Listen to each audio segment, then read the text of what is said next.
fur parents, napapansin niyo ba na may kakaibang amoy ang hininga ng inyong fur babies? Kung akala niyo simpleng bad breath lang, pero senyales na pala ng mas seryosong dental problem. Mula sa plaque at tartar buildup hanggang sa posibleng impeksyon. Kapag napabayaan, pwede itong makaapekto hindi lang sa ngipin, kundi pati sa overall health ng inyong alaga. Paano nga ba natin mapapanatiling malinis at healthy ang kanilang mga ngipin? Yan ang ating pag-uusapan kasama ang ating bisitang eksperto sa Hello Doc. Ang cute-cute ng mga alaga natin, di ba mga kada? Pero para sa practical dental care tips sa ating mga pets, makakasama po natin ngayon ang veterinarian na si Doc Chris Bain. Good morning and welcome back to the show. Good morning po, ma'am. Hello Ayun, po. no? Good morning, Doc. This is the first time I will talk to you kasi last time na you were here, no, it was Ma'am Pia na talk to you. And this time, ako naman din po ang may pet na may problem. Pero hindi lang ako, maraming sa mga kada natin nararanasan ng ganito at hindi nila alam na nangyayari na sa mga pets nila, like normal lang naman, di ba, Sir Chris or Doc, na yung parang may bad breath sila. Kasi syempre, hindi naman sila yung katulad natin na, Lagi nagbabrushes. oo, di ba, hygienic ng ganyan. So, gaano ka-common po yung mga dental problems sa mga aso at pusa? In cats' cases, it's common. In dogs' cases, extremely common. They interesting. both develop dental issues. Dogs typically age mga 4 above, mga ganon, mga cats mga 6 above. Sometimes they develop it earlier. Sometimes it's just a trick of genetics na nakakaroon kaagad sila ng ganon or yung lifestyle and diet. I see. Kasi parang sa akin din, like, na-notice ko, may 8 akong alaga sa bahay. Ang dami nun, mama. Pare-pareho lang po yung routine nila. Pare-pareho lang po yung pagkain. May wet food, may dry food. Pare-pareho din po. Lahat ng binibigay ko, syempre, I'm a very fair mom. Wow, fair mom! Pero, isa sa kanila na-develop na po ng mga parang plaque or tartar. Syempre, hindi naman ako dentist, hindi ko alam. Pero pangit tingnan. So, dinala ko na sa vet. Ngayon, Sir Chris, wala na silang, yung pusa na yan, wala na siyang iping. I see. Usually, yung removal ng teeth that we do is a last resort. If we can typically save the teeth, we try to do that. Kasi pag nilagas mo yung teeth niya, magre-recede yung gum line. Correct. So, and it might make it difficult for the cat to eat. Yes. So, kasi, ano yun eh, it's quite painful pag nagre-recede yung gums mo, bone to bone na, tapos yung, ano na. It takes a while to heal pa, yes, diba? it takes a time po talaga. Close. It's quite, pwede maapektuhan yung appetite ng cat or pwede maapektuhan din yung, ano niya, yung oral hygiene niya, yung oral health niya. Which means, mga kada, na yung ginawa ko ay last resort lang Yes, talaga. Kasi nga, dapat dinala ko siya muna bago po nangyari lahat to. So, wag niyong pabayaan ang yung mga pets na darating sa condition na dumating yung pusa ko. Ano po yung klase, ano po yung iba-ibang klase ng mga dental problems sa mga fur babies na pwede pong mag-occur? Typically po, usually, as you said, yung tartar buildup, Tartar, plaque buildup, oo. cavity buildup, mga ganon. So, halitosis or yung bad breath. Makikita po natin yun, typically, pag matindi na yung bad breath ng pusa natin. Well, meron naman talaga silang Meron normal, silang pero amoy. madidistinguish mo naman yan kasi talaga iba na yung amoy. Totoo. Tapos makikita mo talaga sobrang kapal na nung plaque buildup nila sa teeth. And that can tas It's like makikita. people din. Yes po, diba? same din po. Same naman din po yung ano natin. Oo. Then typically ang isa sa mga warning signs na makikita mo is yung parang red line dito sa may gums, may gingivitis na siya. Oh. So those are warning signs na So, meron na. Doc, para naman halimbawa, may check po ng mga kada natin ngayon sa bahay. Iakyat lang natin yung dito, 'di ba? Na parang para makita yung gums. Yes. Tapos may makikita kang red line dito, just right here, where the tooth enters the gum line. Makikita mo may mga red. May red line. Those are gingivitis, signs of inflammation. So pag ganyan, Doc, kailangan nating dalhin sila sa iyo agad-agad para to clean? Depende po sa situation. If makikita mo talaga na sobrang red na talaga and ang dami ng critical build-up na, then yes, I would recommend that you bring it in for a routine cleaning. So I will will go like, i-reverse ko na lang yung nangyari doon sa akin. Kung halimbawa, naaga pa na may problema pala yung fur baby ko, kung dinala ko po siya ng maaga, what would have been the procedure instead of removing the teeth? Maglilinis ba yan in a routine basis? Paano po? So if you were for example, let's do it you come into the clinic, Opo. you ask to check the teeth, we check, nakita natin meron na siyang Plaque or... severe plaque buildup, advanced gingivitis. So typically what we're going to do, if wala pa naman siyang buildup ng pus, so hindi muna tayo mag-antibiotics, then we're gonna go straight for cleaning muna. Once we do the cleaning na siya, we will assess the teeth if they're still in good condition, if hindi kailangan tanggalin. Then if they're fine, malinis na, that's it, napapolish natin. And then yun na po. And then typically we'll give some anti-inflammatories and a course of standard antibiotics for a week, and then after that, follow up niya to see if everything is doing And then well. at home, if ever, at home, pwede lang natin i-continue lang yung kasi may mga products din naman. Yes, actually Doc, there are diba? quite a range of products. Tingnan natin, meron akong nagpadala ng mga video para makita ng mga kada natin what can happen if hindi nyo ito alagaan ng maayos. Which I hate to say kasi sarili kong baby to. Pero tingnan mo yung nangyari after nung talagang napabayaan ng konti yung ngipin.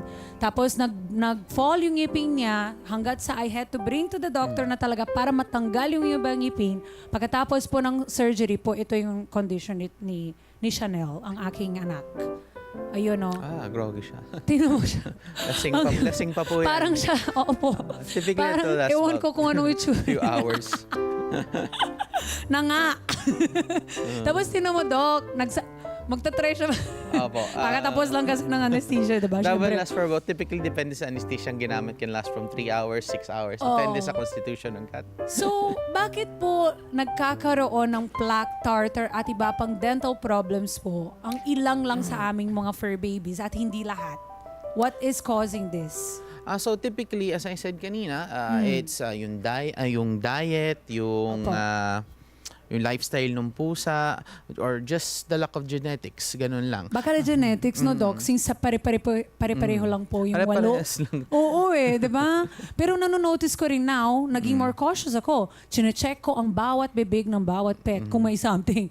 At nanonotice ko yung mga, halimbawa, yung lumabas sa same litter. Di ba? Usually ganon. So yung genetics nila, teka lang. So ito yung mga magka-siblings, kumbaga, meron din. Meron yung din. iba, nagbe-build. So ang ginagawa ko, Doc, I don't know kung tama. May mga powder daw na pwede Yes, ilagay. there is ano po yung mga dental. remedies na... So, one of the things we can use is dental powders. Those powders are proven to be more scientifically effective in preventing it has the highest success rate, kumbaga, Opo. based on testing, to prevent yung periodontitis by cleaning it, catching it early, cleaning it. There's also yung enzymatic to products na nagbe-break down na nagpe-prevent ng build-up ng plaque and tartar sa teeth ng mga pets. Yes, meron. enzymatic toothpastes. I see. Just a word of warning, please avoid human toothpaste and using excessive baking soda kasi they are toxic Sa pets? Yes, like fluoride, anything that causes interesting. formation ng bubbles, yung ganun, can be toxic. So, kahit, ito naman, last naman, para last 2 questions ko kasi ang kulit ko, ang dami kong kailangan itanong sa iyo, Doc!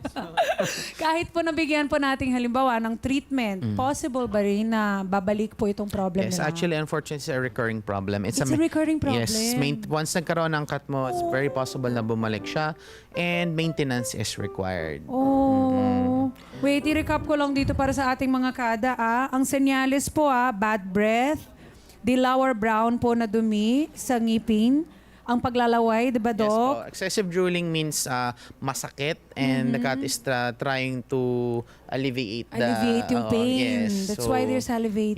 Yes. Hirap na munguya. Siyempre, they don't No, eat that they well. won't be Ayan, able nasa to yung eat. screens, mga kada. Take a screenshot para alam nyo kung anong dapat nyo titingnan doon sa inyong mga pets, di ba? Yes. Kung tama yung ginagawa nyo or hindi. At ngayon, Doc, ano yung posibleng mangyari kapag napabayaan katulad ko na nangyari?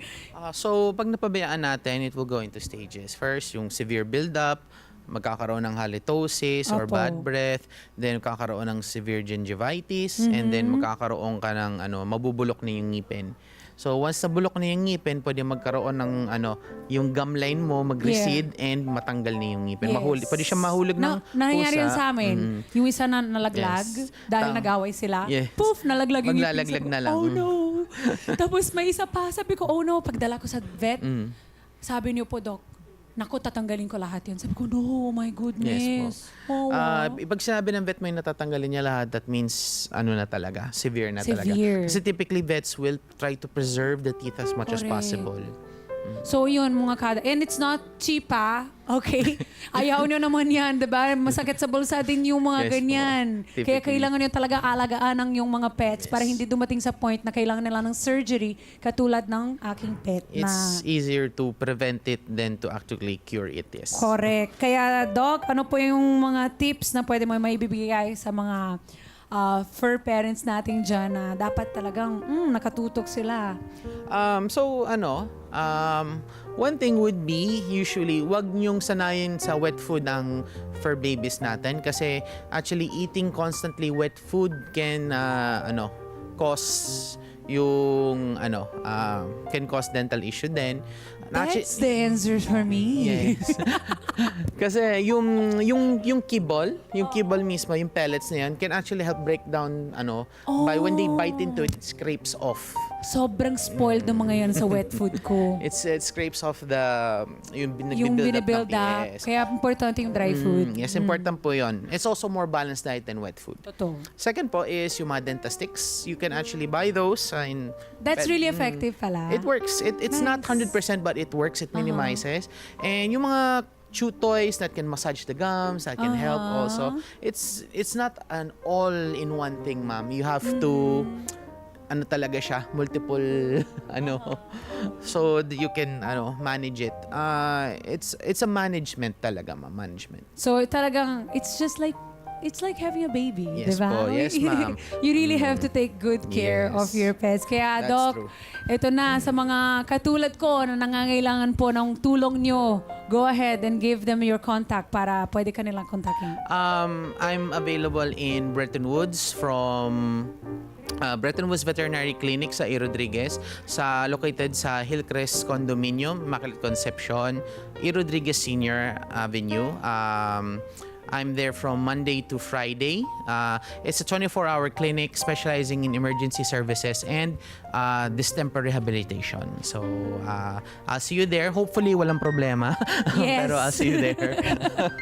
Hopefully, hindi na, Yes. di ba? Yung parang sobra-sobra na ang Yes. kailangan mong ayusin, Yes. di ba, Doc? Oo. Kasi we hope that your fur babies are healthy. And of Yes. course, Doc as well. Kaya, Doc, thank you so much for your time. Welcome po, ma'am. At mga kada, tandaan po, ang malusog ng ngiti ng ating fur babies ay reflection po ito ng ating pag-aalaga at walang kapantay na pagmamahal para sa kanila. Let's get together. Sunnet 25. Sunnet 25.